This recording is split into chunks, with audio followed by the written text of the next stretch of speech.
Welcome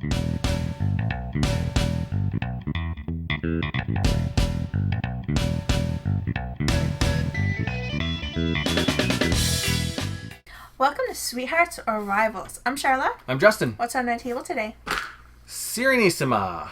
It's a 2 to 4 player game recommended for ages 13 and up, and it can take you 60 to 120 minutes. Yep.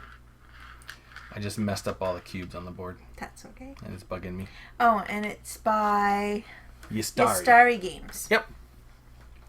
And this is the second edition. Right. And if you're looking at the board and you see player colors in green, that's because we kind of upgraded our board game with pieces from meeblesource.com. Right. There's no green in the actual game. Right. Yeah. And also we have discs for wooden discs. Yep. For the fortresses and the basilicas. Yep. Because we lost a basilica. So we had to buy something to replace it, and we just saw these two and decided, why not wooden pieces for all? Yeah, it was nice. So that's why we have a couple of different pieces in our game. Right on.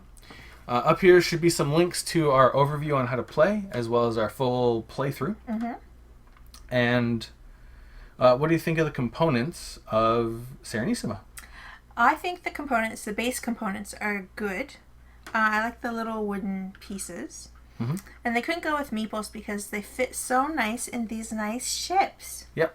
So these are the soldiers, and they fit right in. And then there's goods as well, and they fit right in. And then they just go along and they deposit goods or soldiers in the towns they stop in. So The plastic really boats cool. are awesome. Yeah, they're Yep. really cool. They work really well. Yeah. They look cool. And the board is like a map, and it's like set back in the olden days, so the map is olden-timey, which is really cool. It goes with the theme of the game. Yeah. Yeah. Although they could have chosen prettier colors for, because what does it come with? Black, orange, blue, and red? Yep. For player colors? Yeah. You could have made, well, no, I was going to say. I do remember when we were looking for because we got pieces for a 5th player, although the game officially only plays to 4. And it was hard because of the different colored cubes for all the different goods. Right, because all the goods are cube colors. So I think that might have had something to do with the 4 player colors it chose. It's true. Yeah. Yeah, it's true. You wouldn't want your goods to match your player colors. No. That would get confusing. Yep. Yeah. But all in all, components are excellent. Yes. What do you think about the strategery? There's a very interesting blend of strategy and tactics and luck, because there's not a lot of luck in the game. Just in the battles. Yeah. The battle, you got to roll these dice, and there's a 50-50 chance of getting a skull and nothing. And the battles are heavily weighted towards defense.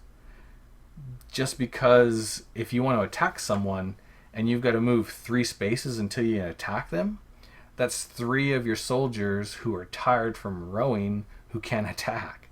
So attacking is tricky, which means even though there's a little bit of luck with the dice, there's still a lot to weigh in and figure out strategy-wise to make battle successful. So it actually takes the luck down a little bit. The biggest thing of luck in the game is at the end of every round, you got to flip over a dodge card to see how many spaces on the time track or the round track it's going to move forward.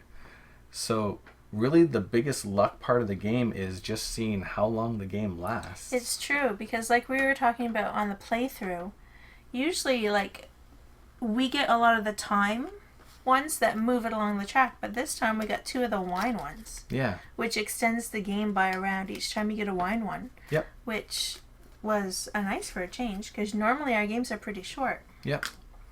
So it's interesting and unique that, the biggest luck factor in the game is just how long the game lasts. At the same time, this game lasted a lot longer, and at the very end, I could have just been done. I was like, okay, I'm in a perfect spot. I just need to be done. And then there was a couple extra rounds where you were just like, I got nothing else to do but attack you. Right. So that's a unique way that luck comes into it. Mm-hmm. The rest of it is a lot of strategy and a little bit of tactics. What's the best thing you can do this round? But because there's so little luck, most of it is just long-term planning. Mm-hmm. And there's a lot of great choices with that. Do I get out to that really good spot and take it over first and then not make money off of it? Or do I get out to that good spot, make some money off of it, and then hopefully nobody comes in and takes it? Which is exactly what happened with Cecilia. I went out, made a whole bunch of money, and you came right in behind me and took it over. Yeah. So, very unique blend there. Works really well. What do you think of the complexity of Serenissima? I don't think it's overly complex because it's sort of your basic pick up and deliver. Yep. But it's got the shipping, and then you have the battling in there too. Yep. And there's only so many things you can do on your turn. Yeah. Because you're going to move and pick up, and then, well, no, you're going to load, move, sell, or battle. Yeah. Yeah. Or use your turn to invest. So the steps are pretty straightforward, so it's not overly difficult. Yeah. Or complex, I should say. And each player has a number of turns based off of how many ships they have. So every ship has a turn. But when it's when it's that ship's turn to go, it goes super fast. Yeah. Yeah, especially where if you've waited a couple of turns for your move, you kind of have it all planned out, unless someone did something right before your turn to mess you up. So normally people already know exactly what they're going to do when it comes to their turn. Yeah. Which is kind of cool. So it doesn't really feel like there's a lot of downtime or anything. No. Yeah. And I love the fact that because you go your turns activate on ships, it's your turn and you have 4 ships, take all your actions. Right. And there's actually some strategy in which numbered ship are you going to take. So do you want several turns in a row? Do you want to break up another player several turns in a row? That's cool. Yeah.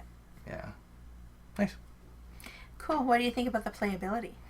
The playability in terms of like the theme and the mechanisms, there's a lot of really cool correlation between that.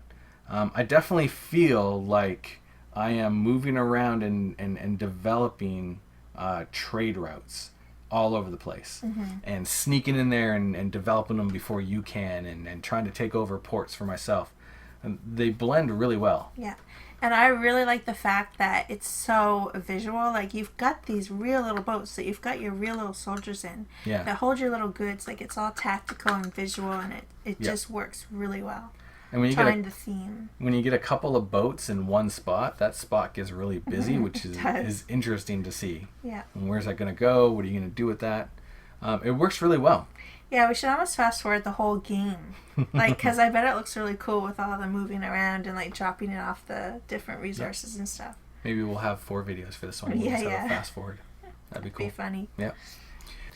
I think possibly for its playability, the only thing that might not drag people's attention to the game or get them invested in it is the board does have a very kind of old worldish bland look to it. I mean, even the colors they chose for the sea is this really weird grayish, greenish, bluish color.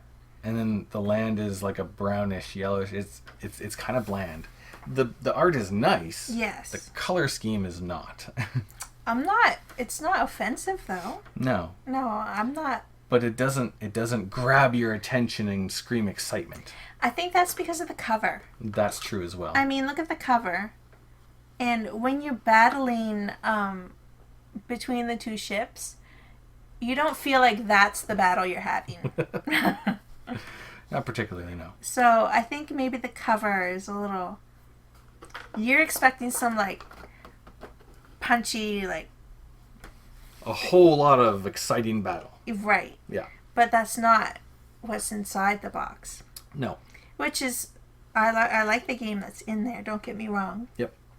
I'm just saying that the picture they chose to put on the cover isn't really 100% of what you're going to get when you play the game. Yeah. And I think because the rules of battle are so skewed, like if you want to attack someone, it takes a ton of careful planning. So battles don't happen as often as some people might think based off the cover. Right. But when the battles do happen, they are actually very like intense and usually they're exciting. Yeah, but I don't feel like that. No. But maybe it's just 'cause, I don't know. Yeah. You don't feel like a bunch of cannons. Yeah. No. It scales really well with players. Mm-hmm. As soon as you get to the full complement of 4 players, you start at a lower part of the track, so it scales well. You don't have it take a whole lot more extra time. The replayability, everything pretty much starts the same. So the replayability is just trying different tactics, or different strategies, because there's a lot of difficult choices to make on, do I get out there and take over a port, but it's not going to make me any money? Or do I get out there and make money, but then people are taking over the ports, and then I got to fight for them? So that's a very, very interesting choice to have to make constantly throughout the game. Yeah. And I think a lot of the replayability comes into between the interactions between the players. Yeah. Like, that's what's going to make the game different each time. Yeah, Those there's a interactions. lot of interaction between the players. Yeah. And not just battle. If I go to your port with one of my cubes of stuff, I'm going to sell it to you and I'm going to make money, but I'm also filling up your warehouses, which makes that port worth more when we score. Mm-hmm. So a lot of unique interactions between players that are not necessarily always antagonistic. Right. Yeah, which is cool. So, do you think Serenissima has the cuteness or the awesomeness? I think Serenissima is more awesome than cute. Okay. Explain. Well, I mean, like you said, the board is a little bland. The color scheme, yeah. The color scheme is not cute. Although the ships and how they work with the soldiers and the sailors and the goods, that's kind of cute. Okay. But it's also really awesome. Yeah. So I would have to say more awesome than cute. Okay. I would agree. Definitely more awesome than cute. But not awesome in a in-your-face battle, tactical, miniature, warfare, area control type awesome. No, it's an awesome spin on a pickup and delivery game. Yeah. Not a spin, but you know what I mean. It's definitely, I agree. I think it's a spin. Oh, really? Because it's not 100% pickup and delivery. No. It's got those other little things that make it more interesting. Yeah. And even the picking up and delivering, based off of how many soldiers are in your boat, with more soldiers, you can go faster, but you can't carry as much. Right. That makes it interesting. And the whole, like you said, delivering to get money, and the more you deliver it to a place, the more it's going to make. Yep. But then you got to keep an eye on which goods are there, because the goods allow you to build the basilicas, which give you the more points. And then, do I think I'm going to take over this one, or is my opponent going to take over this one? Should I really build a basilica or leave goods there? It's just like lots of good decisions. Lots of good decisions, and I think that's the strength of the game. Yeah. The strength of the game is it's got really, really good decisions all the time, which is awesome. Yeah. I think so. It's true. Okay. So, what kind of game group do you think this would be a good fit for? If you're looking for a game where this is happening all the time, not so much. Because really, we've played this with people who've decided to try to be pirates. Yes. And fill up their ships full of people and go out and be pirates. And it didn't work. No, they didn't win. No. Or even come close. No. No, they just made it more interesting for... Yeah. Yeah. And there's even a section in the rule book where it's like, you might find it weird that you can go attack someone and then the very next boat can like go in right behind the people that it just attacked and then develop a trade route with them. But apparently that's what it was like. If there was an opportunity to make money, people just expected you to do it. And there was no hard feelings. It was just business, which is kind of weird. Like the mafia? I guess so. I don't know. I don't know. It was weird. But it works really well. So if you like pickup and delivery games, if you like a lot of long-term thinking strategy with very little luck and just a little bit of tactics, I think this is the game the game for your group. Yep. Yep. Do you see us ever trading this one away? No. I don't think so either. No. No, because when you're in the mood for an in-your-face game, you're not going to play this. No. But if you're in the mood for something that's, like you said, not very confrontational, with long-term strategy, some cool bits, and that little bit of confrontation that can happen is really tense, which is awesome. And I think it would lose that if it happened all the time. It would just be boring. Yeah, if the whole game was that, I wouldn't be interested in it. Yeah. That would be a game for probably another group. Yeah. Every now and then I think, Serenissima, we haven't played that in a while. Should we get rid of it? And then we play it, and the answer is no. No. Definitely not. It's unique enough and fun enough with just enough tension and a lot of planning that I can't see me getting rid of it. Mm-hmm. Yeah. Me too. So, did we finish the game as sweethearts or rivals? We finished this game as rivals. Oh, yeah. Yeah.